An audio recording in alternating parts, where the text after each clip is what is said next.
Hello everyone.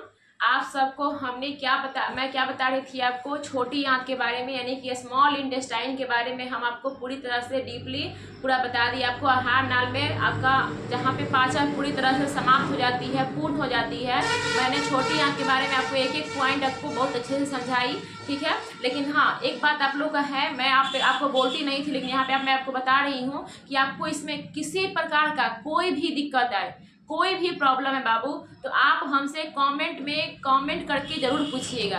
आपके लिए आपको मैं हर कमेंट का जवाब आपको दूंगी। जो भी प्रॉब्लम होगा मैं हर प्रॉब्लम का आपका निवारण करूंगी।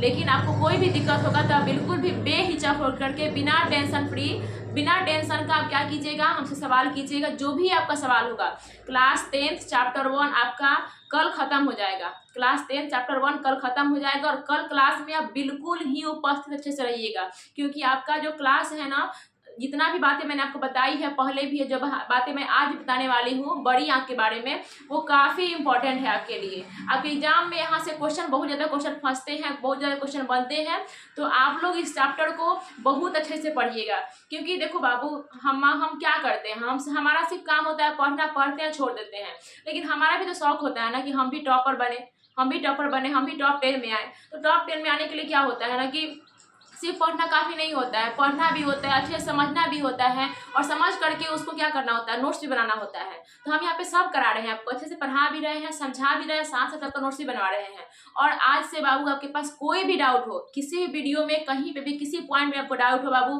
किसी पॉइंट में आपको कोई दिक्कत हो, चैप्टर 1 में, क्लास 10 के चैप्टर 1 बायोलॉजी में किसी में भी दिक्कत हो बाबू, तो आप हमको बिना किसी टेंशन से के पूछिएगा। हाँ, आपको सारा क्वेश्चन मैं आपको लाइन बाय लाइन आपको कमेंट में देख करके सारा क्वेश्चन मैं आपको बताऊंगी, क्या आपको डाउट है और क्या आपको प्रॉब्लम है, ठीक है। चलिए हम आगे बढ़ते हैं बड़ी आंत के बाद, बड़ी आंत के पास चलते हैं। इसके पहले हमने मुख गुहा आहार नल पढ़ रहे थे। हम आहार नल में से ही पहले हमने प्रकाश संश्लेषण पढ़ा, उसमें भी 2 प्रकार के संश्लेषण पढ़ा। पहला था स्वपोषी था, दूसरा था आपका विषम पोषी था। स्वपोषी में हमने 2 प्रकार का संश्लेषण पढ़ा, पहला क्या बोलते हैं, प्रकाश संश्लेषित स्वपोषण, और दूसरा पढ़ा था हमने रसायन संश्लेषित स्वपोषण। उसके बाद हमने पढ़ा विषम पोषण के बारे में, उसमें आपका पढ़ा था प्राणी संपोषण, मृतजीवी पोषण, परजीवी पोषण। हमने सारी बातें को आपको पूरी डीपली विस्तार में समझाई। उसके बाद हमने जब पेड़ पौधे के पोषण के बारे में पढ़ लिया, रसायन संश्लेषित पोषण के बारे में जब हमने पढ़ लिया, उसके बाद मैं आपको क्या बताई थी, आपका जो एक कोशिकीय जीव होते हैं, जैसे अमीबा हो गया, पैरामीशियम हो गया, इसमें पोषण की विधि बताई थी कि इसमें पोषण की कौन कौन सी विधि होती है, कितने स्टेज में इसका पाचन या पोषण खत्म हो जाता है, क्या होता है, मैंने आपको पूरी डीपली मैंने सब कुछ बताई। उसके बाद हम आए आपके आहार नाल पे। आहार नाल पे बताएं कि आपको आहार नाल में कौन कौन से भाग होते हैं, उसमें पाचन करने के लिए कौन कौन से एंजाइम सहायक होते हैं। तो हमने आहार नाल में भी क्या बताया, सबसे पहला भाग बताया आपका मुख गुहा। और मुख गुहा में मैंने आपको दांत के बारे में बताया, जीभ के बारे में बताया। हमको पता है कि जीभ आपके भोजन के पाचन में कोई भूमिका नहीं निभाती है, सिर्फ यह स्वाद को बतलाती है। जीभ के सतह पर छोटी छोटी स्वाद कलियां पाई जाती है, जैसे हम टेस्ट बर्ड बोलते हैं, वो क्या करती है, ये सिर्फ आपके स्वाद को बताती है, बाकी आपका जीभ का कोई दूसरा काम नहीं होता है। दूसरा हमने पढ़ा था उसी में लाल ग्रंथि के बारे में पढ़ा था। लाल ग्रंथि के बाद हम कहाँ आए थे, आपके ग्रस नली में आए थे। कहाँ आए थे, आपके ग्रस नली में आए थे। ग्रस नली के बाद हमने क्या किया, भोजन को अमाशय में मतलब भोजन में कहाँ गया, आपका अमाशय में गया। अमाशय में हमने 3 भाग पढ़ा, पहला कार्डियक, दूसरा फंडिक, तीसरा पाइलोरिक। उसके बाद पाइलोरिक से भोजन कहाँ गया, आपका डेडुनम में, यानी कि छोटी आंत में गया। स्मॉल इंटेस्टाइन यानी कि छोटी आंत में गया। छोटी आंत में भी हमने 3 भाग पढ़ा, पहला पढ़ा डेडुनम, फिर जेजुनम, फिर इलियम। क्या पढ़ा पहले हमने, डेडुनम, जेजुनम, इलियम। इसके अलावा हमने छोटी आंत में देखा था कि छोटी आंत में यकृत जो था आपका क्या कर रहा था, अम्लीय भोजन को क्षारीय बना रहा था, और साथ ही साथ वसा को तोड़ रहा था। जो आपका पित्ताशय, यकृत से जो निकलता था जो पित्त, वो कहाँ जाकर के स्टोर होता था, पित्ताशय में। पित्ताशय से जो पित्त निकलता था, वो पित्त आपका वसा को तोड़ता था, और साथ ही साथ अम्लीय भोजन को क्षारीय बनाता था, ताकि वो क्षारीय भोजन डेडुनम में जा सके और डेडुनम को किसी प्रकार कोई हानि ना पहुंचे। उसके बाद डेडुनम को आपको बताए थे हम कि डेडुनम को पाचन ही करने नहीं आता है, तो डेडुनम हेल्प मांगता है किससे, अग्नाशय से। अग्नाशय से 3 प्रकार के एंजाइम निकलते हैं, लाइपेज, एमाइलेज और ट्रिप्सिन। तीनों प्रकार के एंजाइम को मिलाकर के जो आपका है डेडुनम था, वो भोजन को अमाशय से भी महीन टुकड़ों में तोड़ा था। उसके बाद वहाँ पे अमाशय में आपका डेडुनम में ही आपका क्या टूटा था, प्रोटीन टूटा था, वसा टूटा था, और वहीं पे आपका स्टार्च का भी पाचन हुआ था, आपने देखा वहाँ पे। फिर भोजन आपका कहाँ आया, ड्यूडेनम से जेजुनम में आया। जेजुनम में कोई पाचन क्रिया नहीं, सिर्फ वहाँ पे भोजन फैल गया, मतलब थोड़ा सा अलग अलग जगह बन गए। भोजन को चलने के लिए क्या हुआ, हल्का हल्का थोड़ा जगह बन गया, भोजन थोड़ा आसानी से ताकि चल सके। तो जेजुनम में कोई प्रकार का पाचन नहीं हुआ था, वहाँ पे सिर्फ भोजन को फैलने के लिए जगह मिल गया था।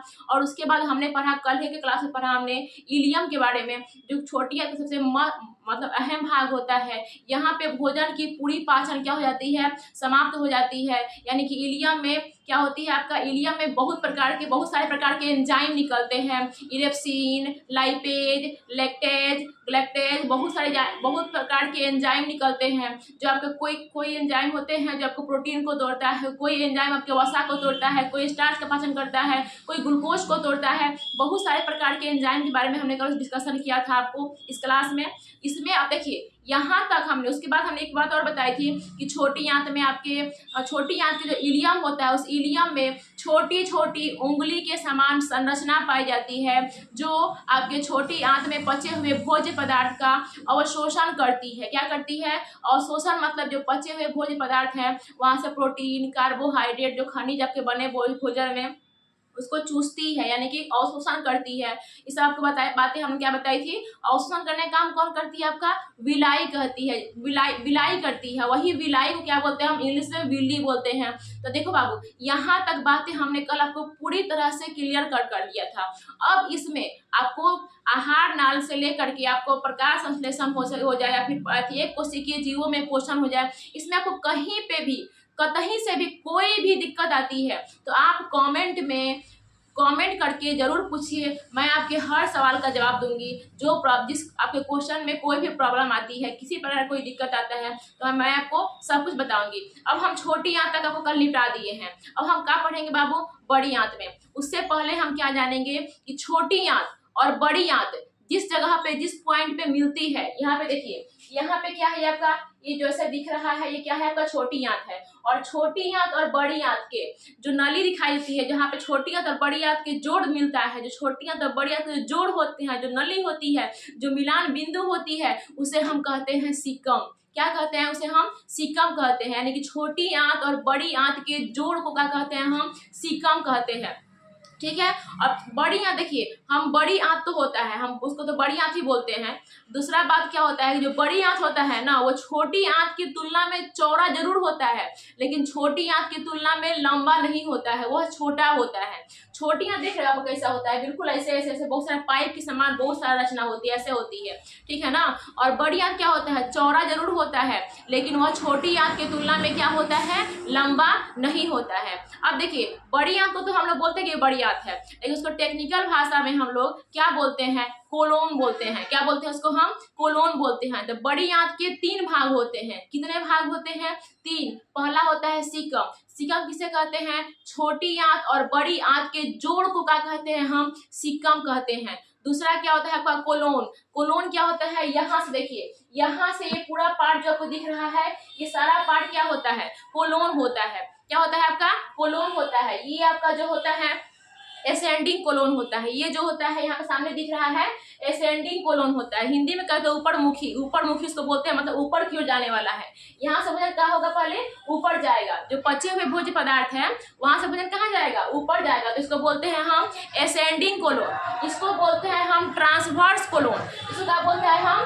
Transverse colon. इसको बोलते हैं हम डिसेंडिंग कोलोन। इसको क्या बोलते हैं हम, डिसेंडिंग कोलोन। और यहाँ से भोजन देखिए यहाँ पर आएगा, और जब इसको यहाँ तक आएगा ना, तो यहाँ तक हम बोलते हैं सेगमॉइड कोलोन। क्या बोलते हैं इसको हम, सेगमॉइड कोलोन। और उसके बाद जो भोजन होगा आपका रेक्टम में आकर के जमा हो जाएगा। कहाँ आकर जमा होगा, रेक्टम मतलब मलाशय में आकर के आपका क्या हो जाएगा, भोजन जमा हो जाएगा। वही भोजन नहीं है, वो पचे हुए भोज्य पदार्थ है आपका, जो पच चुका है। अब जाकर कहाँ जमा हो जाएगा, आपके मलाशय में। और समय समय पर आपका जो पचे हुए भोज्य पदार्थ है आपके लेट्रिन या बाथरूम के लेट्रिन के द्वारा आपके बॉडी से बाहर निकलते रहेगा। तो ये पूरी प्रक्रिया क्या आपको मैंने बताया, बड़ी आंत के बारे में बताया।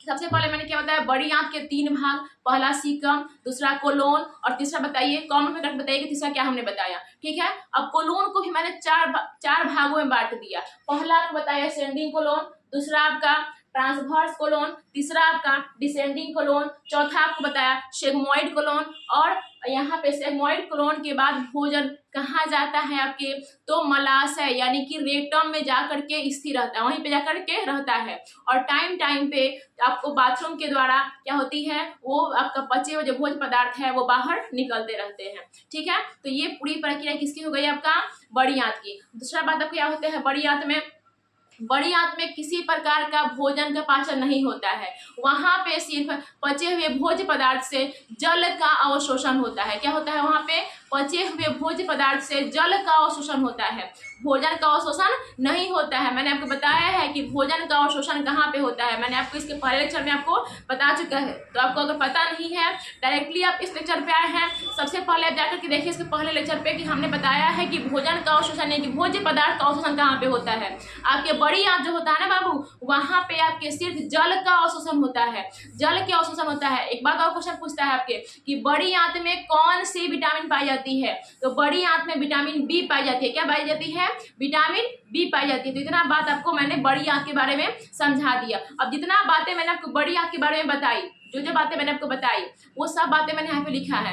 लेकिन उससे पहले एक चीज और होता है, आप कभी सुने होंगे ना, किसी किसी इंसान का अपेंडिक्स, मतलब अपेंडिक्स तो सबके अंदर है, जो अपेंडिक्स है वो सबके अंदर है, लेकिन जो अपेंडिक्स का ऑपरेशन है किसी किसी का होता है, मतलब कि आपके बॉडी में जो अपेंडिक्स होता है ना, वो अवशेषी अंग बन चुका है। क्या है, आपके बॉडी के अवशेषी अंग हो चुका है। अवशेषी मतलब कि कोई काम के अंग नहीं है, अपेंडिक्स जो है वो किसी काम के नहीं है। पहले, बहुत पहले, आज से 2000-4000 साल पहले अपेंडिक्स का काम मानव में था। क्यों था, क्योंकि पहले मानव जो थे ना, मानव भी घास भूसा खाते थे। तो जो अपेंडिक्स था ना, वो घास और भूसा यानी कि सेल्यूलोज के पाचन में मदद करता था। सेल्यूलोज खाने का मतलब क्या, घास भूसा क्या होता है, बहुत कड़ा होता है, मोटा होता है, बहुत मोटे मोटे होते हैं। उसको पाचन करने के लिए आपके बॉडी में जितना पाचन तंत्र मैंने पढ़ाया, जितनी पाचन अंग पढ़ाया हमने, वहां पे तो पाचन नहीं होने वाला है। जब भी आप घास खाओगे, भूसा खाओगे, तो वहां पे आपके भोजन का पाचन वहां पे नहीं होगा। तो उसी के पाचन के लिए, आपके घास का पाचन करने के लिए या फिर सेल्यूलोज का पाचन करने के लिए आपके बॉडी में एक अंग था। कौन सा अंग है, जिसे हम बोलते हैं अपेंडिक्स। क्या बोलते हैं, अपेंडिक्स। लेकिन आज से 4 साल पहले ये काम करता था।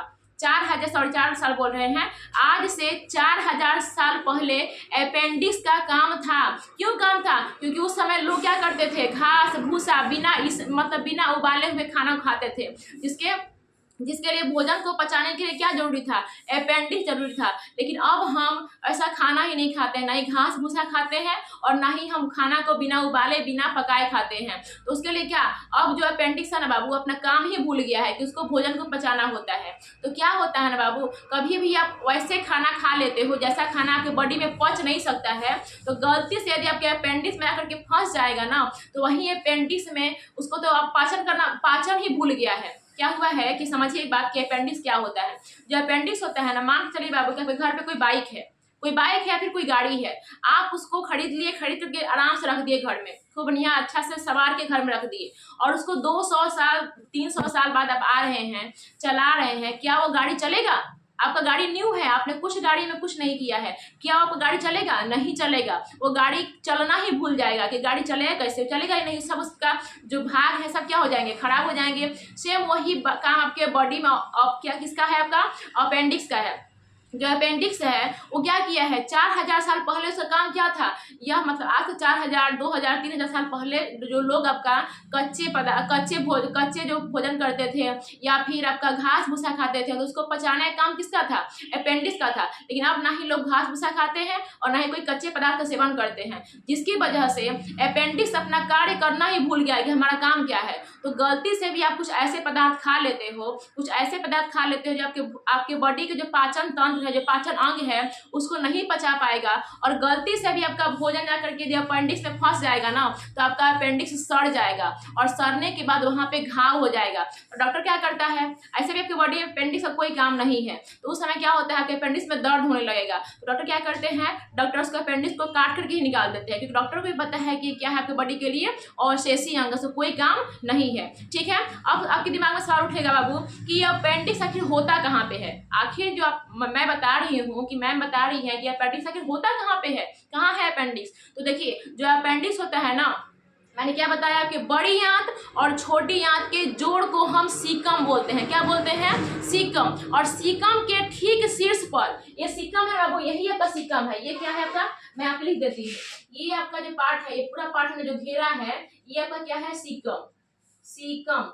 और देखिए यहाँ पे देखिए अंगुली के समान जो संरचना दिख रही है आपको, सीकम के नीचे उंगली के समान जो संरचना दिख रही है, ऐसा मतलब ऐसा लटका हुआ संरचना जो दिख रही है, इसी को हम क्या बोलते हैं? अपेंडिक्स बोलते हैं। स्पेस से दिखा देते हैं, इसको हम क्या बोलते हैं? हम अपेंडिक्स बोलते हैं। तो यहीं पे देखिए, जैसे ही भोजन आपका इलियम से आपके बड़ी आंत में जाएगा, यानी इलियम और आपके बड़ी आंत के जोड़ को ही हम क्या बोलते हैं? हम क्या बोलते हैं? सीकम बोलते हैं। और सीकम के शीर्ष पर, मतलब सीकम के नीचे की ओर, सीकम में आपके नीचे की ओर एक अंगुली के समान संरचना लटकी रहती है, इसी लटके हुए भाग को हम अपेंडिक्स कहते हैं। तो आप जब खाना खाते हो तो वैसा खाना खा लेते हो जबकि बॉडी में पच नहीं सकता है, तो भोजन आकर के यहाँ पे फंस जाएगा, और फंसने के बाद क्या हो जाएंगे? आपके अपेंडिक्स में घाव हो जाएंगे, और वही घाव के बाद आपका अपेंडिक्स क्या होता है? दर्द करने लगता है, जिसकी वजह से डॉक्टर क्या करते हैं? पूरी की पूरी अपेंडिक्स को काट करके हटा देते हैं। तो आई होप बाबू जितनी बातें मैंने आपको बताई बड़ी आंत के बारे में, आपको बहुत अच्छे समझ में आ रही होगी। बाबू आपको इसमें अभी जितना बातें मैंने बताई, इसमें कोई भी कहीं भी कहीं भी कहीं पे भी आपको दिक्कत अगर आ रही है बाबू, तो कमेंट में जरूर आप कमेंट करें। आप कमेंट करने के लिए बिल्कुल भी फ्री हो, कोई प्रकार की कोई आपके लिए बाउंड नहीं है कि आप कमेंट नहीं कर सकते हो। बस आपका कमेंट हमारे क्वेश्चन में, जो भी क्वेश्चन को समझ में नहीं आ रहा है, जो पॉइंट समझ में नहीं आ रहा है, आपका कमेंट उस पॉइंट से रिलेटेड होनी चाहिए। बाद बाकी आप फालतू कमेंट कोई नहीं करेंगे। जो आपको सवाल नहीं समझ में आ रहा है, बुक आप पढ़िएगा। मेरे पढ़ाने के बाद आप क्लास 10th के चैप्टर 1 बायोलॉजी का बुक पढ़िएगा, आप NCERT पढ़िएगा और भारतीय भवन पढ़िएगा। अगर इस बुक से आपको कोई भी दिक्कत आती है, कोई प्रकार की प्रॉब्लम आती है, तो आप सीधा हम पे कमेंट करके पूछ सकते हैं कि हाँ मिस इसका आंसर क्या होगा, ये कैसे होता है। एक बार मैं आपके लिए क्या करूँगी, पूरा कमेंट पढ़ करके, आपके पूरा सवाल का क्वेरी पढ़ करके मैं उसका वीडियो बना दूंगी, क्या होता है नहीं होता है। तो आप बिल्कुल भी टेंशन नहीं लीजिएगा बाबू, अच्छे से बस आप लोग पढ़ाई करते रहिए और साथ साथ नोट्स बनाते रहिए, और बाद में जो समझा रही हूँ उसको अच्छे से समझते रहिए। ठीक है, आगे हम बढ़ते हैं। क्या आपको अब देखिए, मैंने बड़ी आंत के बारे में पूरी अच्छे से आपको डीपली ज्ञान दे दी। अब मैं बड़ी आंत के बारे में जो जो बातें बताई उसको लिखना भी जरूरी है ना बाबू, क्योंकि सिर्फ समझ करके तो आप लोग पढ़ोगे नहीं, जरूरी है कि उसको लिखे भी और साथ साथ नोट्स भी बनाए। तो नोट्स बनाने के लिए मैंने क्या किया है, जितनी बातें मैंने आपको बताई वो सारा बातें मैंने बोर्ड पे लिख दिया है। तो देखते हैं एक एक करके कि बोर्ड पे हमने क्या क्या बातें लिखा है। चलिए, क्या है आपका, सबसे पहले है बड़ी आंत। बड़ी आंत यानी कि लार्ज इंटेस्टाइन। क्या होता है इंग्लिश में, क्या बोलते हैं उसको? Large intestine. देखिए बड़ी आंत, इसका नाम है बड़ी आंत, लेकिन होता है वो छोटी आंत से छोटा। इसका नाम है लार्ज इंटेस्टाइन, और छोटी आंत का नाम क्या होता है आपका? Small intestine. लेकिन जो छोटी आंत होता है ना, वो होता है बड़ी आंत से लंबा। छोटी आंत जो होता है वो बड़ी आंत से लंबा होता है, लेकिन इसका नाम है बड़ी आंत। तो क्या कह सकते हैं हम, इसका नाम बड़ी आंत है क्योंकि चौड़ा होता है छोटी आंत की तुलना में। छोटी आंत की तुलना में क्या होता है, ये चौड़ा होता है, बाकी कुछ होता नहीं है। ठीक है, इसलिए इसका नाम क्या है आपका? बड़ी आंत यानी कि लार्ज इंटेस्टाइन। अब समझते हैं क्या लिखा हुआ है। बड़ी आंत छोटी आंत की तुलना में अधिक चौड़ा किंतु लंबाई में छोटा होता है। मैंने बताया आपको कि जो बड़ी आंत होता है वो छोटी आंत की तुलना में अधिक चौड़ा जरूर होता है, किंतु छोटी आंत की तुलना में लंबाई में क्या होता है? वो छोटा होता है। बस समझ गए। अगला पॉइंट क्या है आपका, बड़ी आंत में भोजन का पाचन नहीं होता है। आपको बताया है, हम इसके पहले ही लेक्चर में मैंने आपको बताया है, बहुत अच्छे से समझाया है कि पॉइंट को आपको लेक्चर में बने रहना है। मैंने अभी इसके बाद अभी देखिए बड़ी आंत हम पढ़ा देंगे ना, इसके बाद अभी बहुत सारे पार्ट अभी आपको बताना बाकी है। बहुत ऐसे इंपॉर्टेंट पॉइंट आपको बताएंगे ना बाबू, बहुत इंपॉर्टेंट पॉइंट बताएंगे जो आपके एग्जाम के लिए काफी इंपॉर्टेंट होता है। देखिए आपके लिए तो लगता होगा ना कि हाँ मिस पढ़ाती भी है और लिखवा भी देती हैं। हम पढ़ना तो चाहते हैं, पढ़ के लिखें क्यों? हमको क्या जरूरत है लिखने का बाबू? लिखना जरूरी है क्योंकि आपको बोर्ड का एग्जाम देना है, आपको कोई कॉम्पिटेटिव एग्जाम जाकर नहीं देना है। और ये बात ये भूल में मत रहिएगा, कॉम्पिटेटिव एग्जाम में भी ना बाबू, आप अगर नोट्स नहीं बनाओगे सही ढंग से, सिर्फ वीडियो को पढ़ के छोड़ दोगे ना, तो वहाँ पे भी हर बच्चा का दिमाग ऐसा नहीं होता है। कुछ बच्चे को नोट्स से बात समझ में आती है, वो समझ लेगा वीडियो से, और वीडियो के एंड में क्या करेगा, वो नोट्स को भी बनाएगा, जिससे उसको दिमाग में क्या होती है, वो बातें एक तो पढ़ लिया पहले वीडियो से, और दोबारा क्या किया, नोट्स को देख करके नोट्स का रिवीजन कर लिया, तो क्या हो जाएगा, उसके दिमाग में अच्छी तरह से क्वेश्चन छप जाएंगे ढंग से। तो आप लोग सिर्फ वीडियो को देखिए नहीं, साथ ही साथ नोट्स भी बनाइए, क्योंकि मैं आपको वीडियो से बताती ही नहीं हूँ, आपको नोट्स में भी सभी बातें मैं लिखवाती हूँ, जो मैं बातें बताती हूँ। वही बात हमने यहाँ पे लिखा है क्या कि बड़ी आंत में भोजन का पाचन नहीं होता है, बहुत इंपॉर्टेंट पॉइंट है। बड़ी आंत में भोजन का पाचन नहीं होता है। यहाँ सिर्फ सिर्फ सिर्फ किसका पाचन होता है, यहाँ सिर्फ और सिर्फ जल का पाचन होता है, जल का अवशोषण होता है, यानी कि जल का चूषण होता है। भोजन में जब जल है वहां पे सिर्फ जल का अवशोषण होता है, ठीक है। तो यहाँ पे भोजन का पाचन नहीं होता है, यहाँ पे सिर्फ और सिर्फ जल का अवशोषण होता है, यानी कि भोजन का नहीं होता है। दूसरा पॉइंट मैंने क्या बताया था आपका, अगला, इनमें विटामिन बी का निर्माण होता है। किसका निर्माण होता है, इसमें विटामिन बी का निर्माण होता है। सब जितना पॉइंट हम इसको अंडरलाइन कर रहे हैं काफी इंपॉर्टेंट पॉइंट है, ऑब्जेक्टिव के पॉइंट ऑफ व्यू से काफी और मोस्ट इंपॉर्टेंट पॉइंट है, और ये पूरा जो पॉइंट है आपके सब्जेक्टिव के पॉइंट से काफी इंपॉर्टेंट है, ठीक है। अब देखिए छोटी आंत एवं बड़ी आंत, ये भी काफी इंपॉर्टेंट पॉइंट देखिए जो मैं यहाँ पर अंडरलाइन कर रही हूँ। हर साल एग्जाम में करके पूछ देता है आपका ऑब्जेक्टिव क्वेश्चन कि छोटी आंत एवं बड़ी आंत के जोड़ पर एक नली होती है जिसे सीकम कहते हैं। क्या कहते हैं हम, यही देखिए, ये आपका छोटी आंत है, यहाँ से यहाँ तक क्या है आपका छोटी आंत है, और छोटी आंत और बड़ी आंत के जोड़ पे एक जो नली होती है, यही नली, यहाँ पे एक नली होती है, इसी नली को हम बोलते हैं सीकम। तो ये बात हमने लिखा है। अब देखिए छोटी आंत के बाद भोजन सीकम में ही जाता है। जो छोटी आंत देखिए, ये आपका क्या है, आपका ये पूरा पार्ट आपका छोटी आंत है, और छोटी आंत के बाद जो भोजन होता है ना, सबसे पहले कहा जाता है आपके सीकम में ही जाता है। और देखिए सीकम पेट के दाहिने, आपका पेट है ना, सीकम जो पेट होता है आपके पेट के दाहिने होती है, कहाँ होती है, पेट के दाहिने ओर होता है, जिसके नीचे अपेंडिक्स पाया जाता है। देखिए ये आपका सीकम है, और सीकम के ठीक नीचे क्या पाई जाती है, अपेंडिक्स पाई जाती है। समझ गई बात। अगला पॉइंट क्या है, हमने बड़ी आंत 3 भागों में विभक्त होती है। मैंने आपको बताया है अभी कि पहला भाग क्या होता है, सीकम, यही आपका पहला भाग क्या होता है, सीकम, और दूसरा भाग कोलोन होता है। ये पूरा पार्ट क्या है आपका, देखिए जो बड़ी आंत जो पूरा पार्ट आपको दिख रहा है, इस पूरे पार्ट को हम क्या कहते हैं, हिंदी में इसको बड़ी आंत भी बोलते हैं, लार्ज इंटेस्टाइन भी बोलते हैं, लेकिन टेक्निकल भाषा में इसको हम कोलोन बोलते हैं। क्या बोलते हैं हम, कोलोन बोलते हैं। अब इस कोलोन का 4 पार्ट में मैंने डिवाइड किया है। कौन कौन सा पार्ट होता है, पहला होता है, इसको बोलते हैं असेंडिंग कोलोन।